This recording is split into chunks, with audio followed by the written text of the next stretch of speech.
Welcome to the 25 Years of Vampire the Masquerade podcast, a retrospective. Hey folks, Brennan here. Thanks for tuning in to our 25 Years of Vampire the Masquerade podcast. If you want to reach out or follow us, we're on Facebook and YouTube as 25 Years of Vampire the Masquerade, Twitter, Instagram, and Twitch as 25 Years of VTM, and on our website at 25yearsofvtm.com. Support us on Patreon at patreon.com/25 Years of Vampire the Masquerade. Thanks for listening and enjoy the show. Welcome everybody to 25 Years VTM presents Werewolf the Apocalypse. And here we're still in First Ed, well, technically transitioning over because this book comes a little later than First Ed. But the point is, finally here, Tribe Book Uktena. That's Ukten, Uktena, or Uktene, depending on how fancy you want to be. I've heard both of those pronounced. Even weirder, but this isn't exactly the Zamis, right? So we can kind of, there's a thing. Right. But I, of course, am accompanied here today by Mike. What's up? What's up, DJ? How you doing? That's my first time in a werewolf podcast in a long time. I'm just saying. I'm trying to take advantage of what I can. So brother decided to howl. All right, I won't take away from it, but that's it, and that's that. So we said that we would talk a lot more about a comic that I've kind of used up several times in other werewolf, talking about good intro stories. To me, this is my favorite intro story. I won't beat it to death other than to say that this definitely is the Bane Tender story. And to that end, because you guys have heard my rendition, how I like it, some people might not. And so I'm going to turn this over to you, Mike. Tell us about this intro comic and what you thought of it. Okay, so I'm number one, let me say I'm biased because I like playing Metis. I'm also biased because Bane Tenders make my belly warm. But this was legitimately like a perfect, quick capturing of what you want to see when you're trying to just say, hey, here's an Uktena that becomes a Bane Tender. Here is the gravity of the job that they have to do, right? So if memory serves, the comic actually opens up like a really basic, calm social situation. Guy says, hey, newcomers say, hi. They say, hey, we need you to help with a thing. We sent somebody off to a place. They didn't come back and we're worried. It doesn't really bother asking why we didn't go get them ourselves, right? Because no werewolf story ever does. You kind of just jump in. Your players are new. We want you to do the thing so we don't have to. Go moving from there, right? But the guide that's sent along is this bald-headed Metis, young-looking human person, right? So they go off to the place. The place happens to be a cave. And the people who came along to help I forgot what I said. I apologize, Mike. I was enjoying your storytelling of the comic, actually. Oh, okay, and I got to remind you, I wanted your opinion of it because you're telling us the story like we're at a moot, and I want them to be able to read the comic and enjoy it. I apologize. Okay. I was like, right, yeah, we're on. I'm like, I'll shut up. like in my head. I mean, not shut up. I just need you to give what do you like the story, clearly? The story is good, and it's, how do I say? The best thing about the story is that it perfectly, succinctly shows you the burden that the Uktena in general and the Bane Tender specifically carry. That's why I like it. Okay, and we said this a lot, and probably unprecedented. We're going to keep beating. We say Bane Tender, Bane Tender, Bane Tender. Mike, we're just going to do them early. Let's just talk about what a Bane Tender is, especially for those who might just read the comic. I don't want them to miss the importance of this. Mm-hmm. Okay, the Bane Tenders they're a faction. They're a subset of Tribe Uktena. And their specific purpose within the tribe is to learn about, capture, and maintain sites that can hold great, big, nasty, evil spirits that can grow and spread and really do really bad things to people in places. But what makes them different from just a theurge is they have a real controversial closeness to worm taint. Their tactics and the fact that they are so close to worm tainted beings so often stink to other Garu. And so they're like the dirty cop is the wrong image, but definitely the dirty job that has to be done. Is it the wrong image? Yeah. Like, I think you nailed it in one. A dirty cop. Well, do you feel that a cop, let's just say a dirty cop before they get dirty, Would you say they come out of the academy, bright, shiny penny, planning to do the best they can be? Probably. But the reason I say dirty cop isn't fair is because I don't believe the Bane Tenders are betraying their duty. Well, I don't think a dirty cop's betraying their duty. I was about to say. I guess Right? that depends. Yeah. Okay. Sure. So if I'm a dirty cop and my job is to, well, let's define dirty cop. I'm taking bribes. In some way, somehow, I've accepted corruption, usually in the form of monetary gain, for me to do what I got to do, right? Depending on what it is. Now, it might be to transport a dangerous guy through the city and escort him, New York's finest taxi cab service, if you like Reservoir Dogs, right? That idea. Mm-hmm. Or I'm transporting diamonds or whatever, and that's corrupt, but I'm getting paid to do it when I should be on the beat protecting people. That doesn't mean I don't protect the people. It doesn't mean I wouldn't protect them. It means that for a moment, I'm using my shield to protect a pretty bad deal so I can get a chunk of it. And that's corrupt. Doesn't mean I wouldn't do any good with it. It just means I'm corrupt. I definitely would be frowned upon, arrested, and completely thrown in jail. Right? If that's found out. I kind of feel that's the Bane Tender, don't you? Well, the difference that I would draw between the dirty cop and the Bane Tender is that the Bane Tender is not willing to, and is in fact quite vigilant against doing things that are counter to their role. Like, they would not protect a dirty drug deal, if we're going to follow the analogy. They would be absolutely willing to go undercover, right? But they accept that stink and that stigma because they know that going undercover, getting close to the criminal, is necessary. I see you look with the eyes of innocence, and I'll give that to you. But I will tell you that's not the heart and soul of the Bane Tender. The heart and soul of the Bane Tender is that you struggle not to let the Bane take control. That doesn't mean that you don't become like the Bane. In fact, you are going to. That much, right? That's a given. That much is clear. Yeah, this book communicates that. Yeah, for sure. So in this story, the intro, the comic, everyone will get to see that the Bane they have is the Ravager of Children. That's what they're keeping at bay. And the person down there in this cave, solitary, isolated, the Karen's not aware they're down there. That's what I want to tell you. Like, you give the analogy, you give the impression that, like all werewolves, we come in, they don't know. They fucking know. The elders are aware of one thing, that they sent a scout to go look at a cave and they don't know what's going on. But their ancestry, they've been there so long that it's the best kept secret at that cairn. So at their own cairn, the Sept Alpha has no idea what's down there. That's why they sent a scout in the first place. And what happened there? Well, seems some people were attracted there, i.e. BSDs, and are jacking the wards that are put there. And that's what starts this war, right? And in that scuffle, how they even discover the Bane Tender down there, remember the Metis kills a BSD but falls down the pit, landing in the water. And then they assume the Metis died. Their arrogance about Metis and that they're useless accept. They're so happy the Metis died fighting and killed one of the bad ones, they feel like they need to get glory for that Metis and run off. Rather than find the Metis, they run off to tell them what went on. A deliberate pack that's really gung-ho, but not necessarily thorough, not experienced enough, is what it is. And so I like that because it showcases a lot of truth about it, like a bare naked truth. We are not perfect.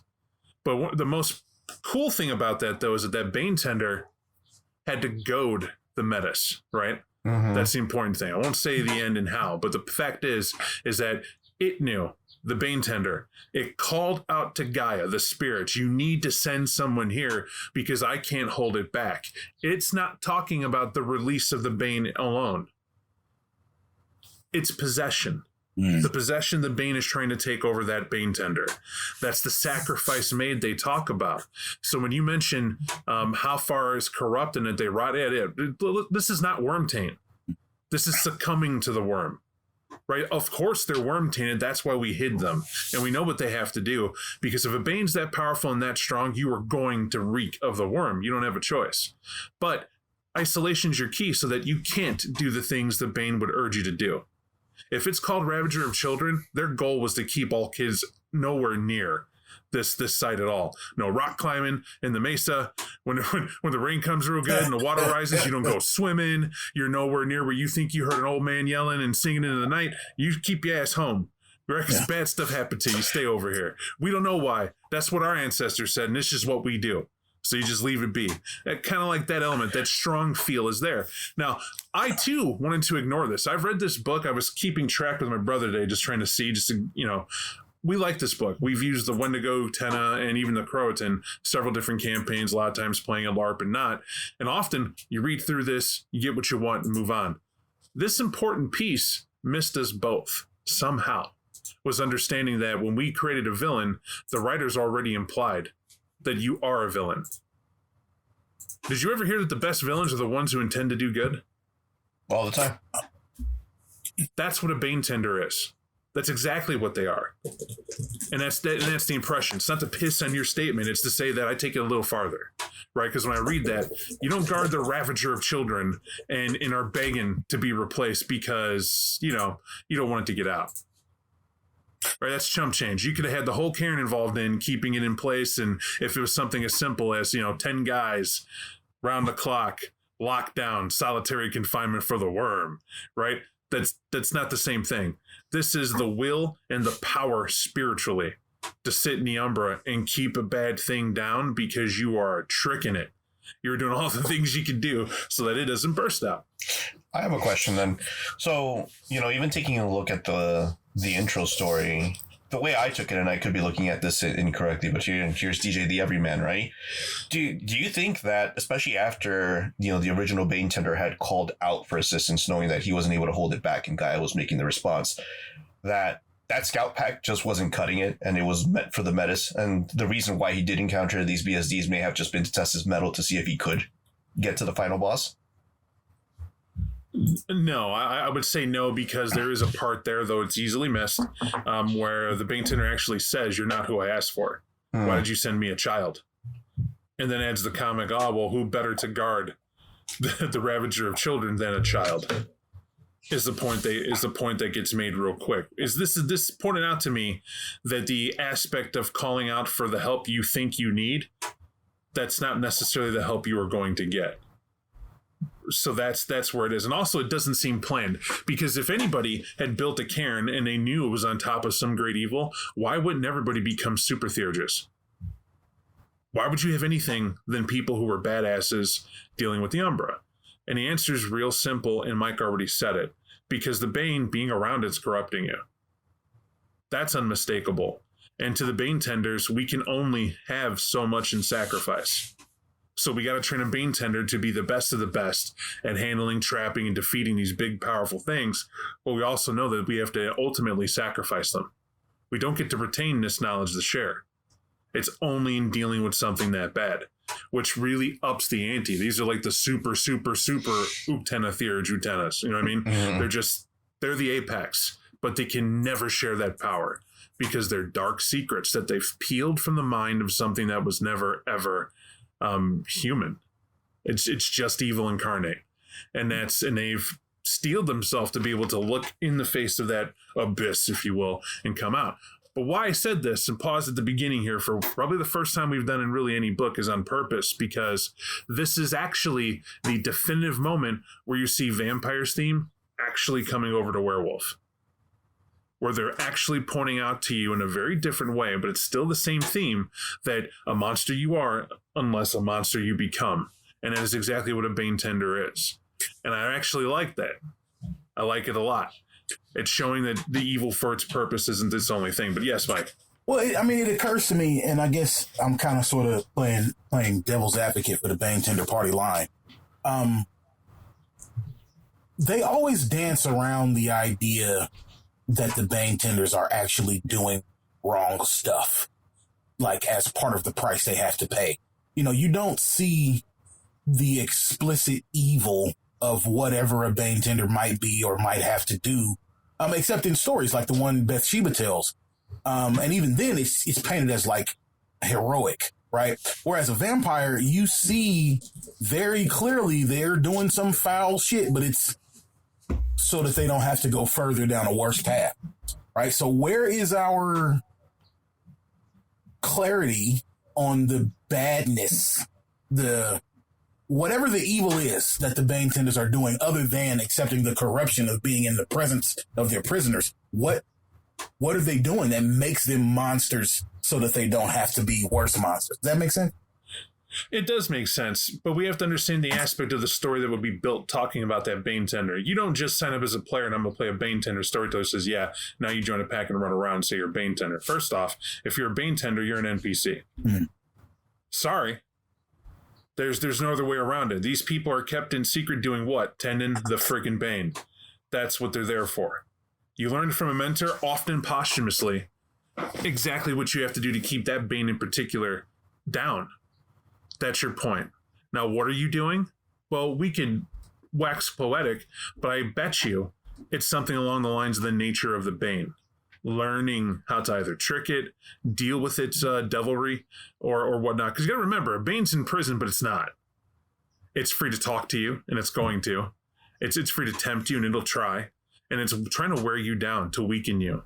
And you might use like painful torture where you make the spirit cell really tiny and squeeze it down somewhat. But the Bane would just remind you of the reason why you're tormenting it, because inside you is a bit of it. Do you see what I'm saying? You were with a nemesis in that encounter. Yeah. And a good ST, a great ST, is going to make sure that that's exactly what that encounter is like. So if you had to be a player, woe be to that player. Your game is not, we all get together and we're going to band and get all the items we need and we're going to rush across with the fetishes and kill the threat and go back and get glory. No, you were down, you were forgotten. You don't want anybody there to help you at all, right? To me, watch The Exorcist and get why they send an old priest and a young priest. Right? Yeah. They do it because the evil they face, they know the old priest is needed for his expertise, but is probably going to die. And the young priest has to see what it is. He has to pick up the mantle. That's what he's there to do. And so the old guy's going to take the dive, take the sacrifice, but know that the young priest is going to save the day and seal the deal and save the girl. That is not what happens. And that's what we call a bad transfer of your Bane Tender, right? If that's what that is. If that film helps you, it's like, we intended one thing, this is what happened. However, that happens quite a bit with what they imply in the tribe book, that you want it to go smooth. But how do you? And there's a lot of challenges with that. Yeah, and it's a trip. You know, if this guy has been down here, the Bane Tender in the story, he's been down here in the murder hole doing whatever he's doing for all of this time. It still surprised me that he knew exactly what was going to happen if he didn't get a sub out from Coach. Like, you got to send me somebody now, because in a second, I'm going to be on the other team. Well, how long can you resist the devil before the devil becomes your own mindset? That's really what it is. If something's whispering you to do bad things and you never get to do the good things, and you're just resisting as long as you can, eventually you're going to do some of it, right? Or dream that you are, or urge that you are. This is ever that tale talking about how a person goes from a good egg to a bad egg based on the influences they have. And that's what this is influence unrelenting and the will to resist. That's all this is a Bane Tender. And an opening story paints it. But that's kind of the Uktena tribe, right? And we're gonna roll this forward because it's a very good, actually, conversation about the comic there, guys. I appreciate that. But what I want to do is highlight the beginning times to Uktena to show you a shocking truth. It's nothing.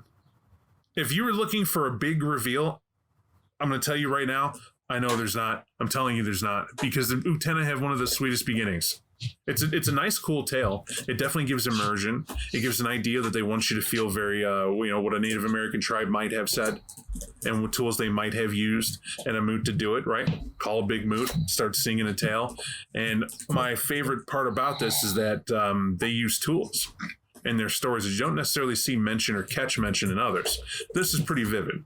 Talks about that the guy Laughing Deer gets to narrate because, well, she has deers.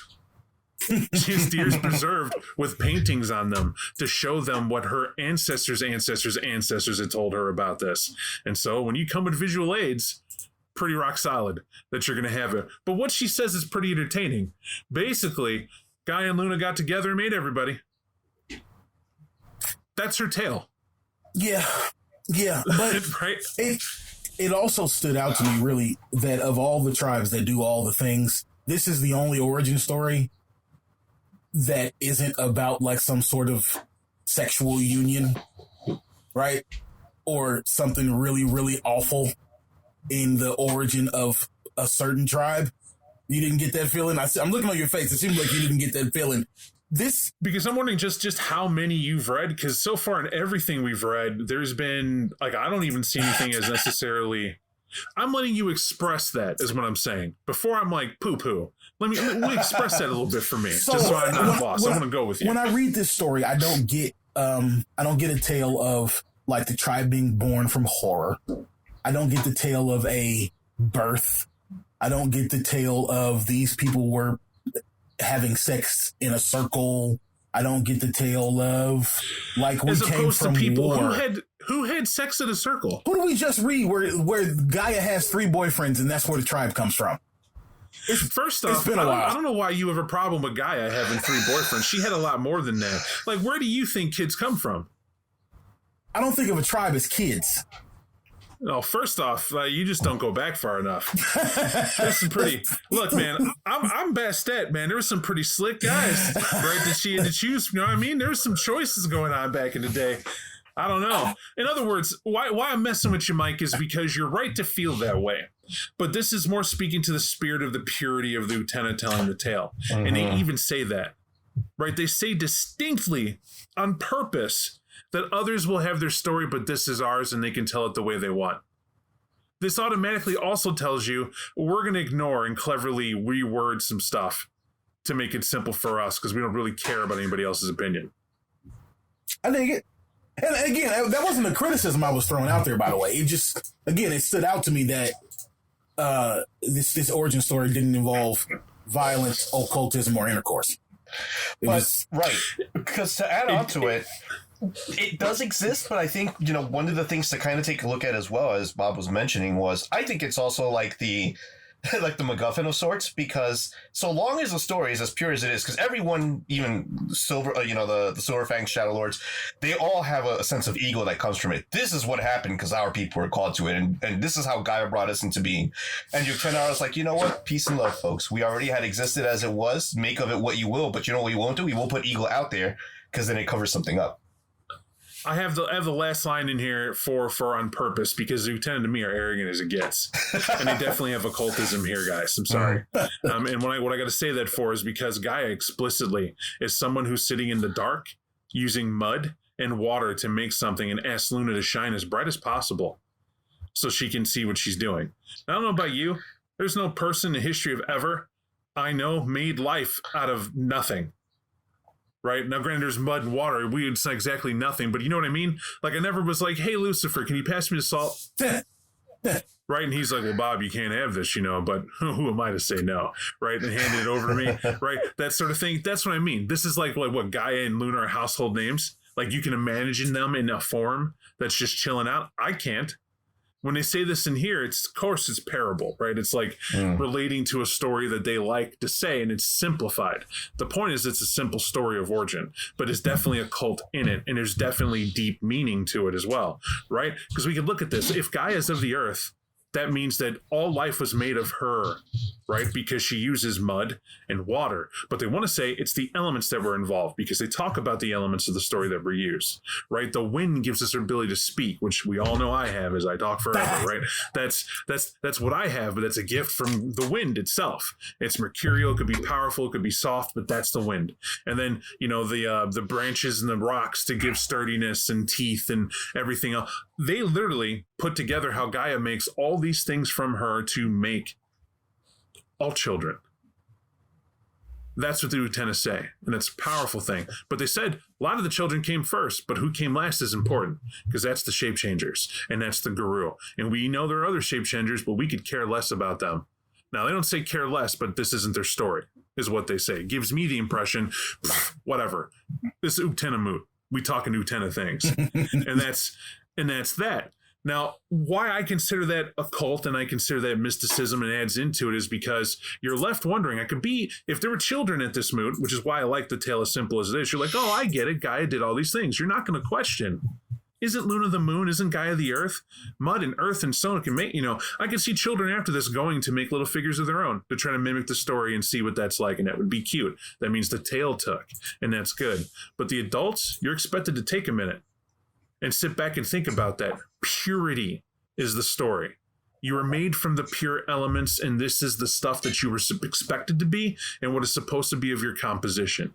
And if you are away from it, a sickness, as they would call it, you must purify yourself and come back to where you were. It's also an origin story and a statement of what you're supposed to be. And probably a story of reflection. And this is how I took it, like a deeper meaning. It had to be that in its simplicity. And I wasn't going to wax over it, and I actually baited you guys kind of, because I wanted to see these darts thrown to see if we hit on all cylinders. So that's my fault. But I enjoy this because that's where discussion comes from, right? But not baiting you, because here's where I'm like, put on them thinking glasses, is we're at the Impergium, right? They rolled right into it. They're like, we're here and everything was great.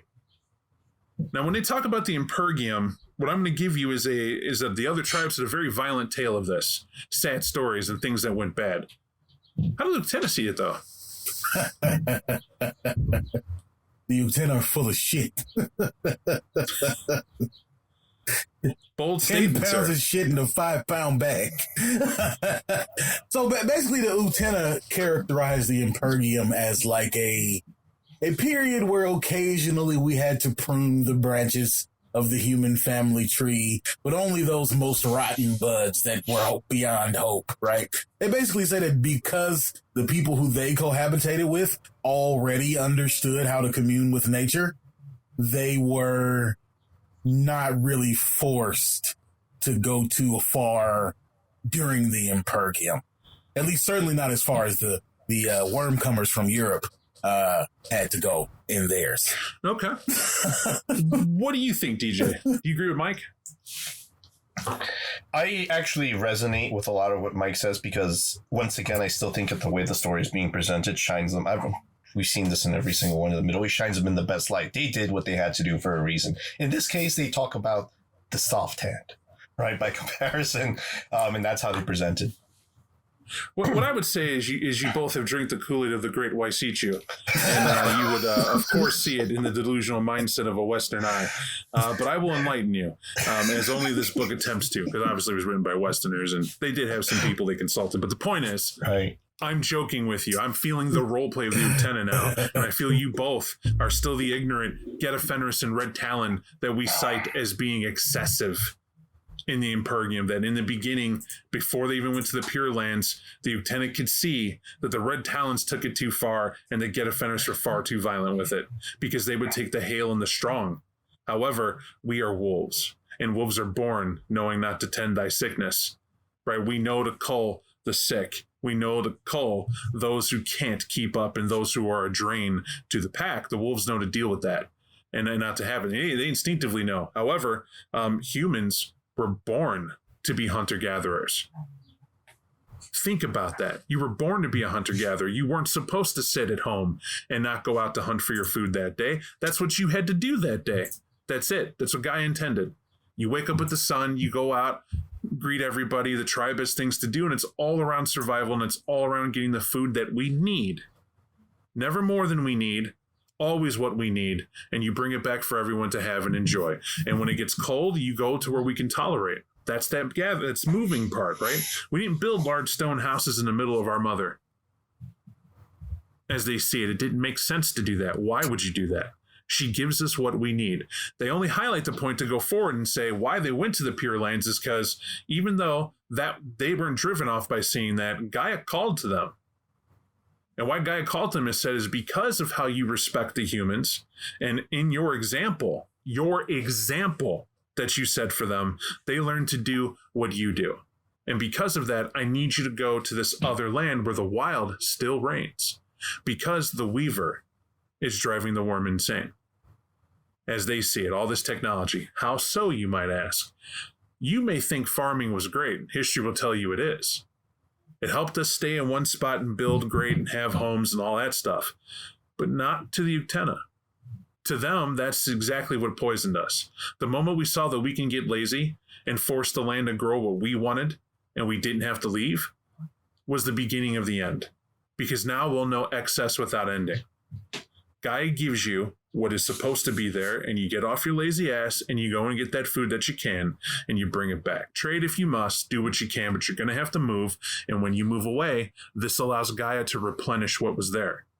So that in the spring, when you come back here after a long winter or what have you, this will be available to you again. And so the other animals can eat of what's here and that there's enough for everybody.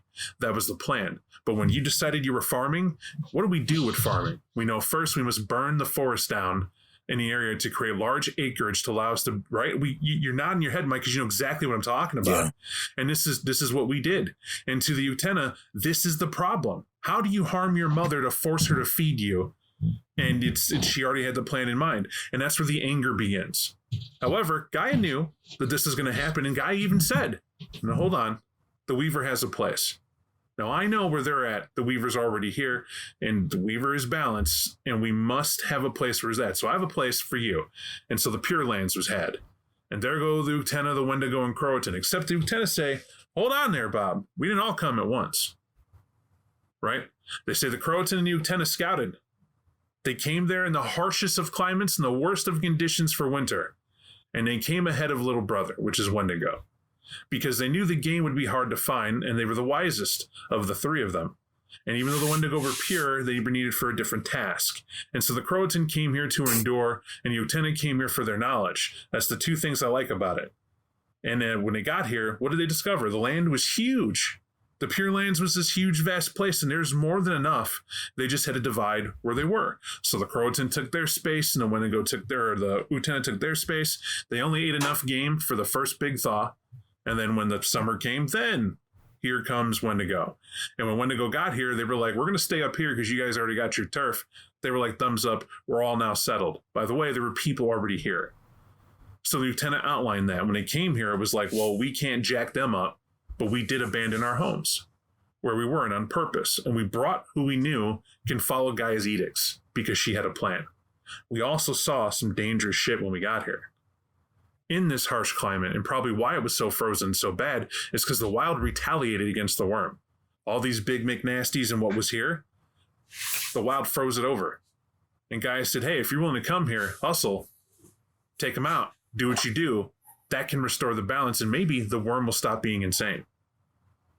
So now we have a purpose. They didn't just magically come here. It wasn't some arrogant Native American drumbeat fantasy that led them over here. The Earth Mother herself, through various means, mystic and otherwise, asked them to come here. And when they got here, they saw what the problem was. In the Purelands, there were more worm creatures more powerful than anywhere else. Now, why is that? The worm was battling to subjugate and destroy the wild. It was seeking to win, and it had an advantage. We know the worm's powerful. However, the Weaver decided to cut in the game while the two were distracted. That's the problem with 3 in power. Right? It's always going to be the moment 2 move on each other, the third's going to take advantage, and you'll never have that balance. And it's showcasing that. Now, on that part, the Uktena can be mistaken and say that, oh, you were called, how do you know? What happened? What was here? But the truth is, that's what the tribes did. Those 3 came over here for some reason. Say what you want. But the simple fact is, their belief is that, no, we came here to do this, and this is what we were doing. That, to me, is a powerful story. Yeah, so I get this impression, and it might just be because I've spent more time as a player than an ST, but in my imagination, right, Banes, evil spirits, desolate places are always the result of corrupt humanity, right? People doing stuff foul that fouls the environment, and then that manifests in the Umbra. Yes. And so is this story that the Uktena, are they like trying to backhandedly blame the humans who were already here for all of the Banes that they found when they got, because I found that I kept asking, okay, Uktena and Croatan get here, and it's like, oh, this is the big prosperous space, but also there's big mean evil spirits. We got to lock them down so we can enjoy the profit. But how did the spirits get so big and mean if there was so much space and comparatively few people? Well, I think the space alone isn't what gave the worm the ability to be there. Like, through all the stories you hear, they pick a place. This is where the worm chooses, and that's that. They don't tell you directly why, and that's to their credit. I think the worm is wherever the people are. But if you look at the fact of where the worm isn't going to have an advantage, science beats the shit out of the worm. right? Let's understand that. Uh-huh. Like, if we're talking the Wild West period is where we get to see a lot of like how the Purelands actually got jacked and everything else. But if we go back far enough, what was before that? We had a witch burning and things like that kind of roll. Like religion did its hand in kicking the worm in the teeth, because religion stood for, well, the good guys, or at least they said they were the good guys, right? We all know how history's treated, but mankind isn't completely shit. And they have a purity to them that they believe they're shooting for. And religion becomes that purity, no matter what form it takes. They're shooting to be the very best they can be by any means they can. And in overabundance, you have the Weaver there the whole time, helping them realize different ways to, at least the werewolf's perspective, to say the name Gaia by saying the name God. See what I'm saying? And so they get away from totems and animism, and they're now calling it different things. And basically, it's about the humans taking power for themselves. And this happens all in Europe. We all know that. But all that war and turmoil and betrayal and backstabbing, who are you feeding? Yeah. You're feeding the worm. So what happens here is that what was going on in the native territory, in the Purelands, right? Which even the three tribes, the Pure tribes, say, we weren't there first. There were people there before us. But think of how technology went. Now, if we look at history, we know that for whatever reason over here developed sooner than over here. Well, over here was living in harmony. So the way I look at it, and the way it's kind of outlined too, is that until disharmony can be introduced here, it's not going to be as severe as in other places. But also, there wasn't dramatic cultural upheaval here either. Right, think about that. The tribes that were there, of course, they fought each other for territory and resources and others. But did they discover gunpowder? No. Were they lobbing grenades? No. Nobody else did either at that extreme, but I'm just saying in differences, right? Whatever they had was enough. They still knew and adhered to the fact that the land is enough to tend to us, and we will tend to the land. They still all respected the Earth Mother, still all had that going on. Why I say mother? I don't know, but that's mother is what I meant. But that means that the worm had to get inventive. The worm didn't have any angle of corrupting a weaver spirit. The worm does not create.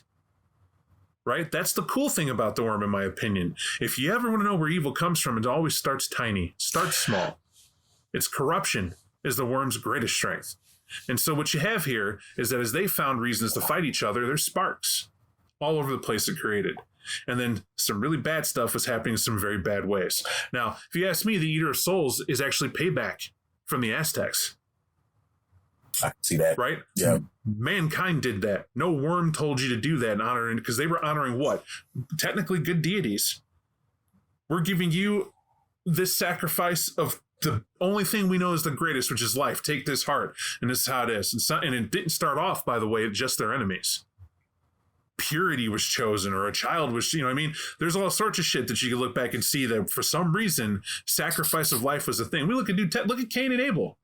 Mm-hmm. Right? So look at that. That's what humans were doing. So you got to figure over here, some of that happened because it wasn't just the Western, or it wasn't just the United States that was considered the Pure Lands. It did include all of the Americas. And so all that culture and history as well. And those tribes are all related to some degree, if you look at that. So when you look at that in the book's perspective, it doesn't give you a history lesson. The authors assume you are understanding history and you have looked it up and you do get that much. But to the perspective of the people there, they're not going into all the tribes. These are from werewolves' perspectives, and 3 tribes that said, we came up where we did and we found the people we were with and they were still doing the land right. So we came over to help them out and we saw this bullshit they had here. And we're greater. We were here to teach them the right way. We came over here and said, what's this war shit? What's this nonsense? Why you got Banes eating children? Why the hell that dude in the corner eating grandma? Like, ain't right, kill him, smack him, purify this and that. How about you see the light of sun and come out the cave? You know what I mean? Like, basically, they come over to tend house. That's what they're saying. We came to the Pure Lands to purify it. We do just that. And what we couldn't purify, we marked where its cave was. And why we did that, because bring in the Wendigo. Bomb, bomb, bomb, bomb. Right? Because the Wendigo, they talk about the little brother carry a big stick. Right? When they knew little brother gonna need to eat big, so he gonna need his own space. But when he gets here, hell come with him. Yeah. Like, whatever Bane thought it was going to stop and do that, there is a tribe that's going to have fun getting rid of you because they know what they've been through, right? Their sacrifices and tales of their own, but the Uktena kind of laid that down, that the Wendigo were always the fire-blooded, and that's what they were supposed to be about. Now, little wordsy here, but what I'm trying to encapsulate here is that you have a tale where the Wendigo are saying, we suck. But we weren't always that way.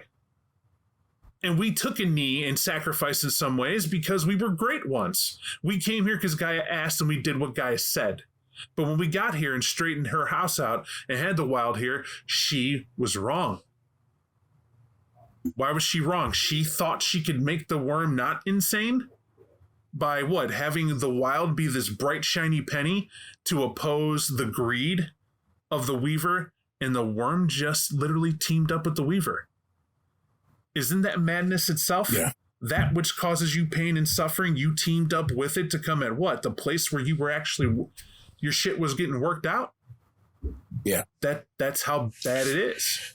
And so, to that end, don't seek a definitive answer. Seek the story elements that come from this. Right, because, my take on it as well is similar to yours, Bob, to a degree. And, as we're talking about the people that did inhabit the land, one of the things that I guess also gets missed out by our players, or sometimes as we read it, is much like Mike said, where did it come from? These people, imagination is huge.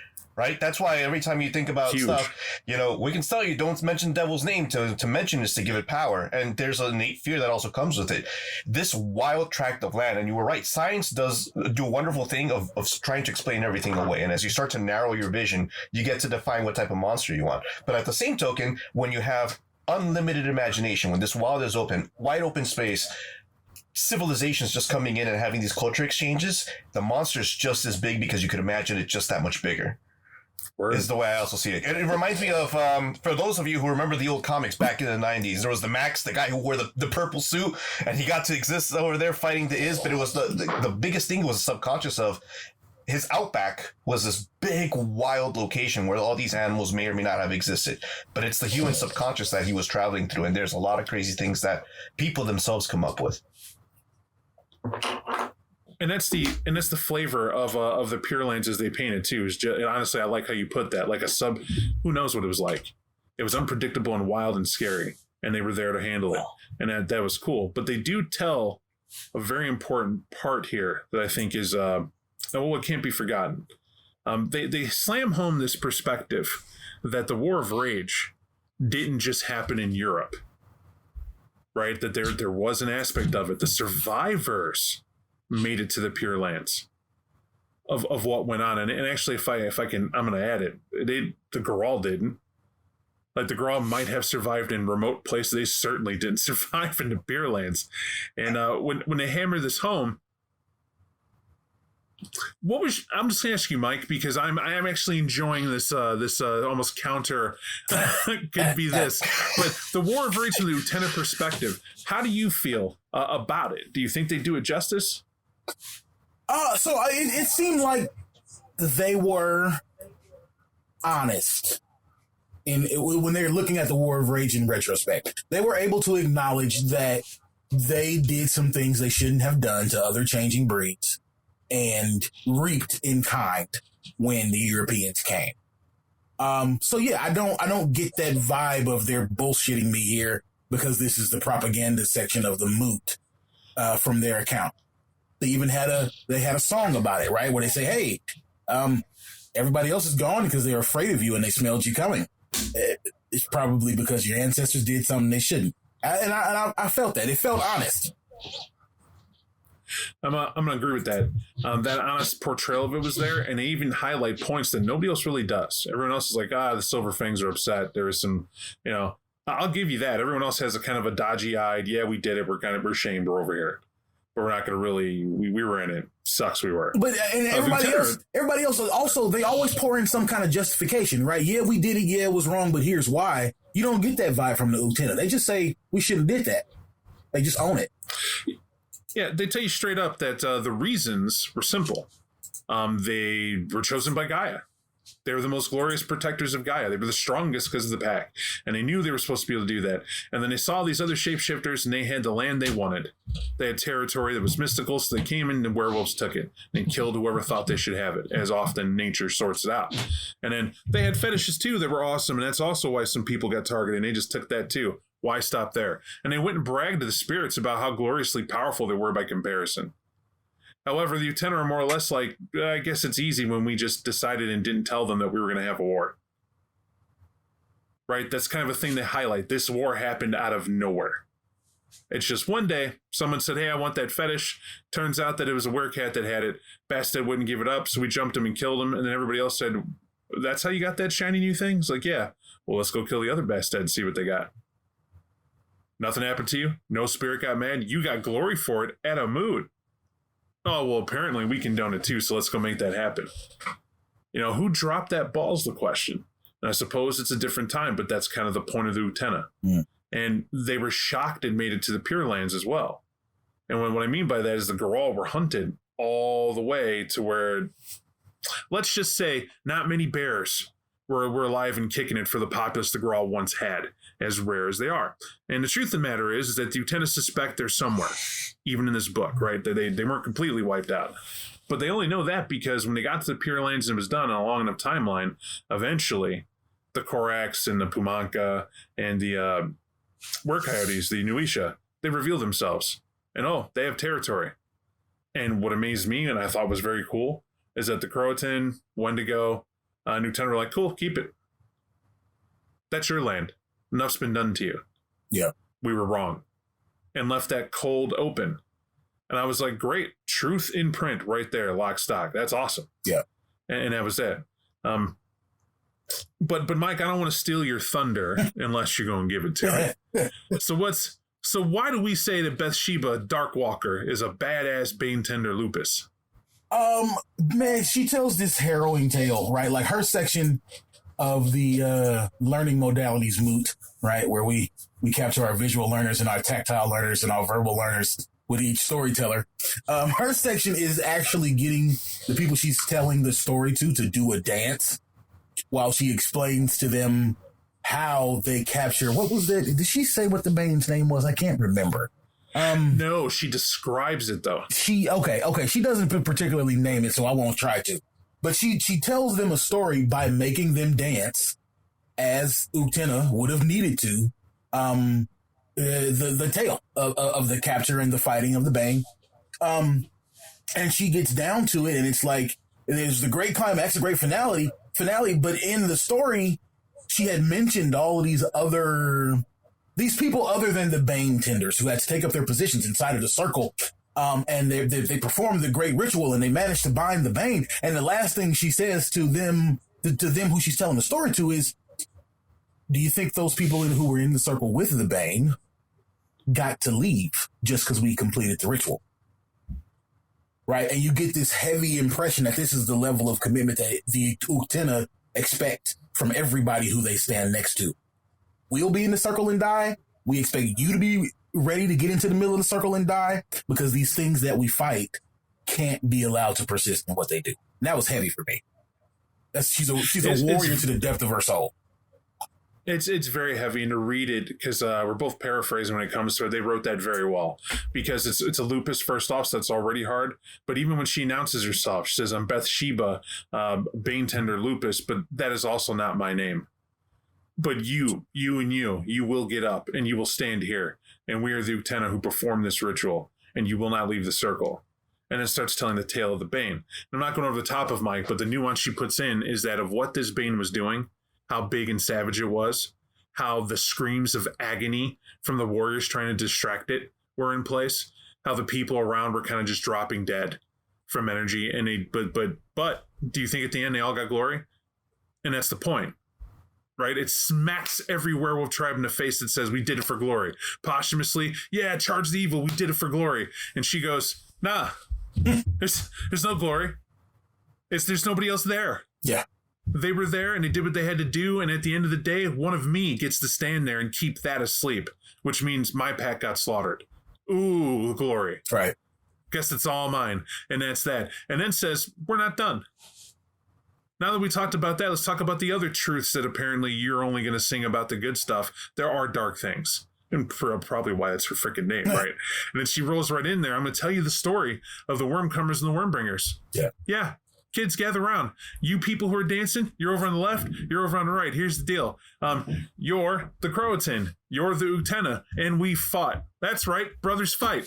We're in the mix. Everybody's at everybody else. Yeah. And that's what happened. Why? We wanted land. We wanted best hunting ground. We wanted a new trade place. We wanted a new trade shop. Whatever it was, we did that fight. And guess what? We lost. We're the Uktena. We lost. And so the Croatan got a bigger chunk of the land. And where'd we go? Well, we left. And we went further up, got on our boat, and called it a day, except where the boat went to was this place that, of course, they don't call Roanoke, but that's what they describe. An island that they go up to, because we know the Croatan are there, right? That's the whole point. But the Croatan there weren't the Croatan from the mainland. And so when they got there to these Croatan, they were like, hey, what's up? Oh, yeah, it sucks. You went to war with the rest of us. There ain't no hard feelings. Enough land for everybody. Come on in. Spirit of brotherhood here. Just enjoy yourself. Hey, these new people here, they came from far and wide, and we're kind of trading. Everything's going great. Don't worry about it. But when Uktena got there and they kind of chilled out for a minute, they realized something. Why is there... Do you not see the bane that's here? Like, literally the influence of it could be felt everywhere. And there were pockets of it. And what they realized that they actually got to a very worse place. It was like they went to a plague island where people couldn't see they were diseased. And so the Croatan, however, were not touched. They were there in the spirit of giving and helping out. It's the people that came to the island that were taking of the generosity, that were putting up stakes, letting things fester and jealousy be there and all that other stuff, that this bane was influencing through them. That's how the Croatan began to see it. And as they saw that, they were like, because the whole Uktena tribe didn't go up there, but they were like, we needed to handle this, so we need to know how to do that.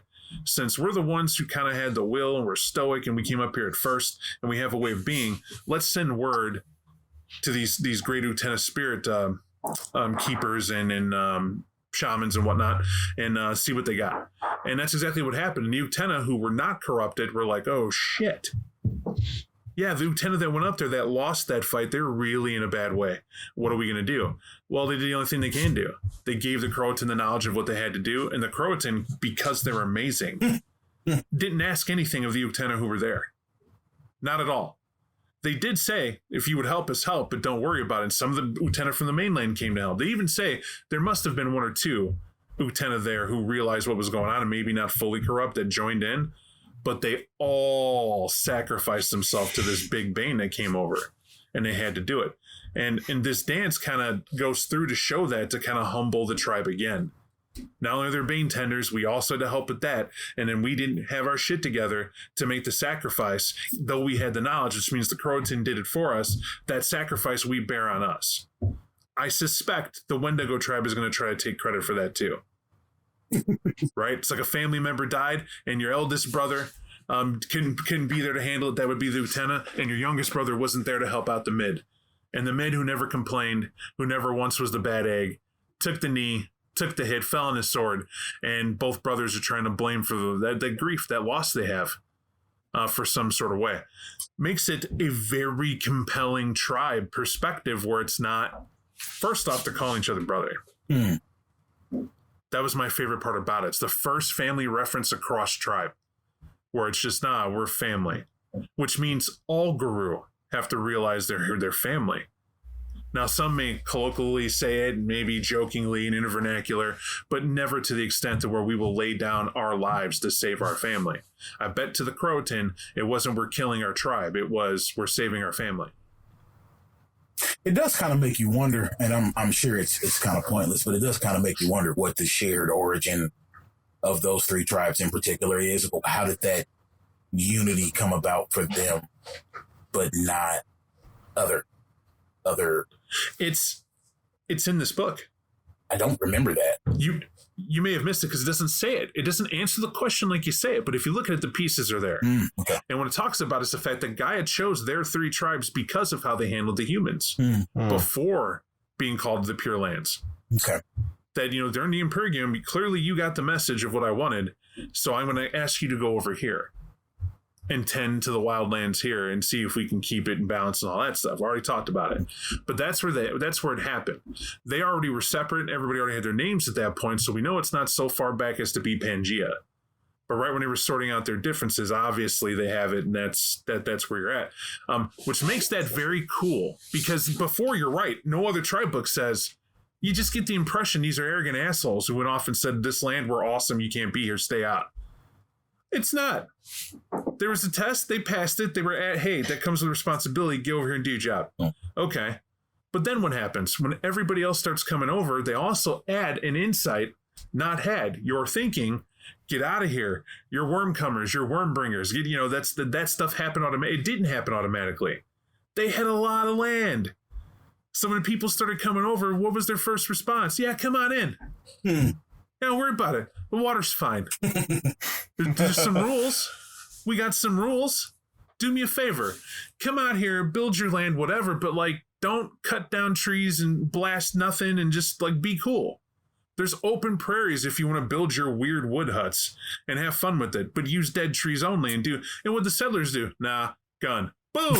Moved on. But that wasn't the werewolves. I got ahead that. It wasn't the werewolves. That was the settlers. It's the freaking people that came over first.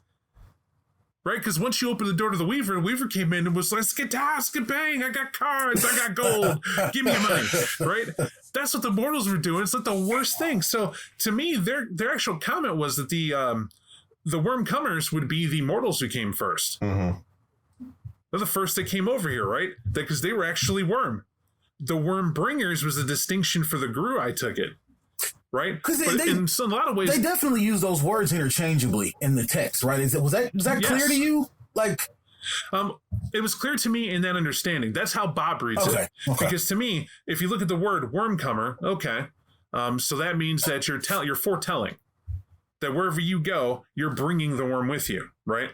In that term, you might think that's worm bringer. I don't see it as the same thing. I see worm bringer would be the people who were with the wormcomers. Right? And now they're interchangeable to me, but that's kind of how I was making sense of it. Because why would you have two distinctive different words? And you want to think the writer screwed up? I don't ever believe that. I think it had meaning and a reason. And I think it was to highlight the differences of corruption. If you're a worm comer, you're already worm. You're the worm who comes worm comer.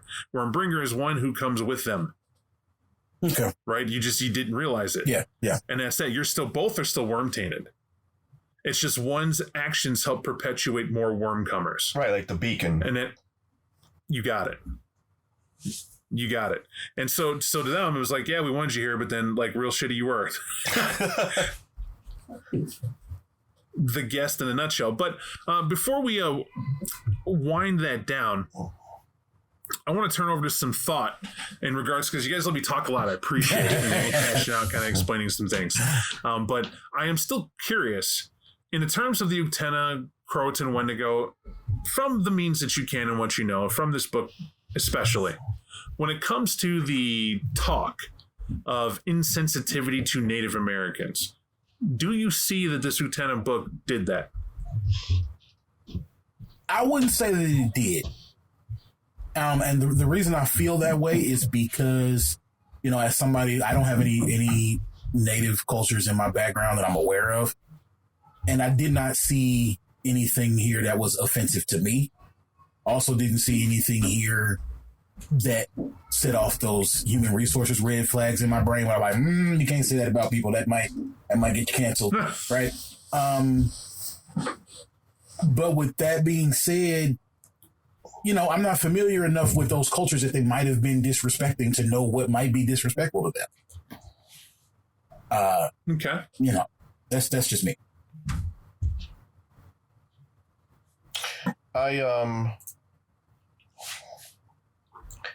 Taking in the information, I personally feel, especially because you and I, Bob, have covered Kindred of the East, I think that was a little bit more on the red flag level. And even then, we were able to disseminate it and put into perspective why certain things were brought into place. I didn't take that from this book, and the reason why is because the story it tells of the Uktena as they're presented in this edition is very pure. And I don't mean it pure in the sense of obviously we're talking about these pure tribes, but pure in the sense of these are shamans, right? In one way, shape, or another. These are the medicine people, absent of any type of culture, that speak very clearly about what their purpose was to do X, Y, and Z reason. Could have been geographically anywhere else in the world, but that's because exactly of how this tribe was presented to be. I don't think as Mike was saying that it triggers anything offhand for me. Just once again, a personal opinion looking at it, but it read as a very, very, very solid entry into this particular tribe and what's this purpose of this tribe moving forward. And I'm gonna hammer that home too. Is that tribe? It's not Native American tribe. It is Guru tribe. It is a werewolf tribe. That's what they're talking about, and that's exactly what it is. And why I say that is because remember what is said: the Native American tribes were here first. Mm-hmm. The Guru came afterward. This includes the pure tribes, as they're called. They're not called the pure tribes because they're pure in the sense of, like you said, DJ, it's nothing racial based. It's the fact that they were considered the pure intentions as Gaia made man. They knew how to live in that way of life, and harmony was the idea. And that's where that name comes from. So I do get where people can get misguided. And there's a lot of hate about this book and others, and I think it does terrible service to the people who actually wrote this book. And the reason being is because this book wasn't written from a position of hate. Does it honor Native Americans? I would say yes. And the fact that they don't claim to be any one specific Native American tribe with the ways and lore intact. Never say that. What they are, they're werewolves who lived amongst tribes, and they don't know which specific ones they lived amongst. Who knows what that could have been? That's not the case. The case is that they are the aftermath. They are the descendants of the ones who made that choice. And of that, they want to give a semblance of that when a player chooses to play an Uktena, they don't have to go deep. You can, but you don't have to play in the realm of theme to get home that you're native.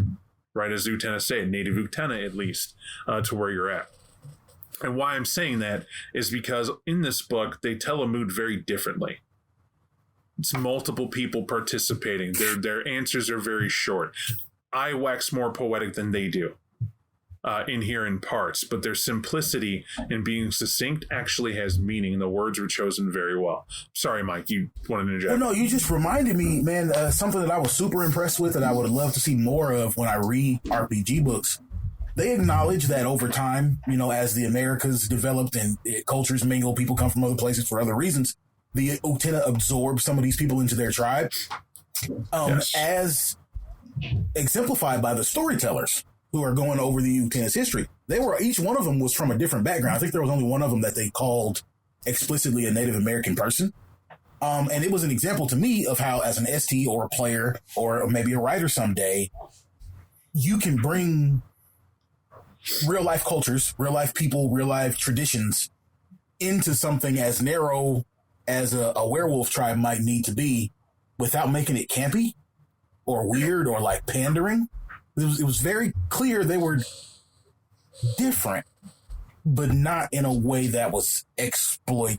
I don't know what the word is, but you know what I'm trying to say? Right. I do. This book's excellent for that. Yeah. And I think it's great how you put that too. And it actually rounds out exactly what I want to hammer home. I tend to be specific for people who try to naysay down to the wire. Like, I hate those arguments. They're so exhausting. But the fact is that we live in an era where you got to be very careful, right? That's where you're at right now. I don't think this book crosses any boundary of that. And I've heard a lot of talk about how this has to go because it blah, blah, blah, blah, blah. It's a shame. That's what I'll say. If that's true, that's a shame, because it's only darkening and making universal what a werewolf is, and not highlighting the differences that could be cool, that can make something unique. Who knows what the future is? But the aspect here is that make your own choice, your own opinion. This is a solid book. It's really good to read and understand and sit down. There are more camps than Bane Tender, I'm well aware. Like I said, a lot of times we leave stuff for our patrons. This is one of them. So DJ Mike, thank you, gentlemen, for coming on for this. I understand that it's a very interesting start and discussion that came in. I still appreciate the hell out of that. Hit me on left field. Yeah, it was great. Yep. All right. Thanks, everyone, for listening. We'll catch you next week.